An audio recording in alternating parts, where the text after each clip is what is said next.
এই ধর্ম ব্যবসায়ী গোষ্ঠীর গায়ে জ্বালা ধরেছে। ফেনীতে হিজবুত তৌহিদ আজকে নতুন না, এটা প্রায় 2 যুগের বেশি, প্রায় 30 বছর থেকে ফেনীতে হিজবুত তৌহিদ। ফেনী বশিকপুরে হিজবুত তৌহিদের আমিরের বাড়ি, সেখান থেকে ফেনী জেলায় হিজবুত তৌহিদের কার্যক্রম। প্রিয় দর্শক, ভিডিওতে আপনারা দেখেছেন এখানে হিজবুত তৌহিদের ইমাম হুসাইন মোহাম্মদ সেলিম বলতেছে যে দীর্ঘদিন ধরে তারা প্রায় 30 বছর ধরে হিজবুত তৌহিদের কার্যক্রম ফেনী জেলার মধ্যে চালিয়ে যাচ্ছে। তো বিষয়টা আসলে আমাদের জন্য খুবই দুঃখজনক। ফেনী জেলার মতো জায়গায়, যেখানে হাজার হাজার ওলামায়ে কেরাম রয়েছেন, এমন একটা জায়গায় তারা তাদের ভ্রান্ত মতবাদ প্রচার প্রসার করবে, বিষয়টা আসলে আমাদের জন্য খুবই দুঃখজনক। মূলত তারা দীর্ঘদিন ধরে গোপনে গোপনে তাদের কার্যক্রমগুলো পরিচালনা করে আসছে। তাদের বিভিন্ন পত্রপত্রিকা, লিফলেট বিতরণ এবং সাধারণ মানুষদেরকে দাওয়াত দেওয়া, এই সমস্ত কার্যক্রমগুলো দীর্ঘদিন ধরে তারা গোপনে গোপনে করছেন। কিন্তু তাদের এই দীর্ঘ সময়ের কাজের মধ্যে কোনো প্রকার বাধা না পড়ার কারণে এক পর্যায়ে এসে তারা এখন কাজগুলো প্রকাশ্যে করে যাচ্ছে।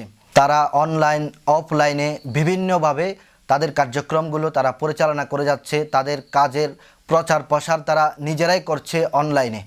বিষয়গুলো মূলত তাদের কাজের মধ্যে কোনো প্রকার বাধা না পড়ার কারণে। তো ফেনী জেলার সকল ওলামা তোলাবার প্রতি আমার বিনীত আহ্বান থাকবে, আমরা সকলেই আপন আপন জায়গা থেকে হিজবুত তৌহিদের এ সমস্ত কার্যক্রমের বিরুদ্ধে লেখালেখির মাধ্যমে, ভিডিও বার্তার মাধ্যমে, অনলাইনে অফলাইনে মিছিল মিটিং সংগ্রামের মাধ্যমে তাদের যে ভ্রান্ত মতবাদ রয়েছে সেই মতবাদের বিরুদ্ধে কার্যকরী ভূমিকা পালন করার জন্য বিনীতভাবে আহ্বান থাকবে।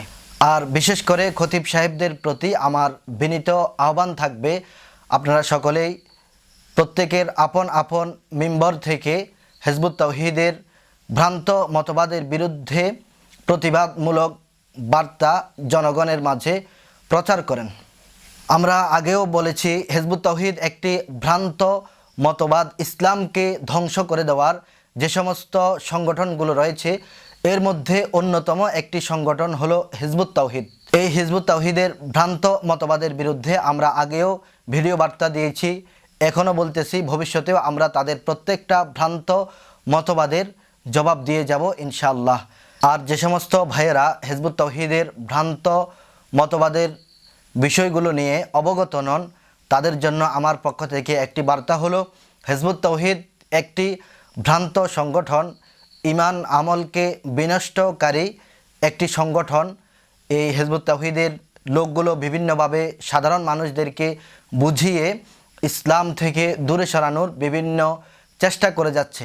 তো সকলের প্রতি আমার বিনীত আহ্বান থাকবে, তাদের এই সমস্ত কথাবার্তায় আমরা কান না দিয়ে নিজের ইমান আমল হেফাজতের জন্য সর্বোচ্চ চেষ্টা করি। আপনারা শুনে আশ্চর্য হবেন, হিজবুত তৌহিদের এক কর্মীর সাথে যখন আমার ফোনে কথা হয়, আমি আমার পরিচয় প্রকাশ না করায় সে আমাকে ফোনে দাওয়াত দিচ্ছে হিজবুত তৌহিদের দলে দলভুক্ত হওয়ার জন্য। এভাবে তারা বিভিন্নভাবে পত্রপত্রিকার মাধ্যমে, লিফলেট বিতরণের মাধ্যমে, সরাসরি দাওয়াতের মাধ্যমে কৌশলে কৌশলে মুমিন মুসলমানদের ইমানকে ধ্বংস করার জন্য বিভিন্নভাবে চেষ্টা করে যাচ্ছে। বরাবরই তাদের একটাই কাজ থাকবে, ওলামায়ে কেরামদের থেকে সাধারণ মানুষদেরকে দূরে সরানো। এ কারণে তারা বারবার চেষ্টা করে ওলামায়ে কেরামের দোষ তালাশ করার জন্য, ওলামায়ে কেরামকে সাধারণ মানুষের কাছে ছোট করার জন্য যত প্রকার প্রচেষ্টা রয়েছে সবগুলো তারা অবলম্বন করে যাচ্ছে। কারণ তারা জানে এদেশের সাধারণ মানুষদেরকে যদি ওলামায়ে কেরাম থেকে দূরে সরানো যায় তাহলে তাদের ইমান ধ্বংস করাটা তাদের জন্য সহজ হয়ে যাবে। তো এই কারণে আমরা সকলেই অবগত থাকব সবসময়, যাতে করে এ সমস্ত ভ্রান্ত সংগঠনগুলোর মধ্যে যারা কাজকর্ম করে যাচ্ছে, এ সমস্ত সংগঠনগুলো যারা চালাচ্ছে, তারা সাধারণ মানুষের ইমান যেন ধ্বংস না করতে পারে, সে বিষয়ে আমরা সকলেই অবগত থাকব। আল্লাহ পাক আমাদের সবাইকে তৌফিক দান করুন, আমিন।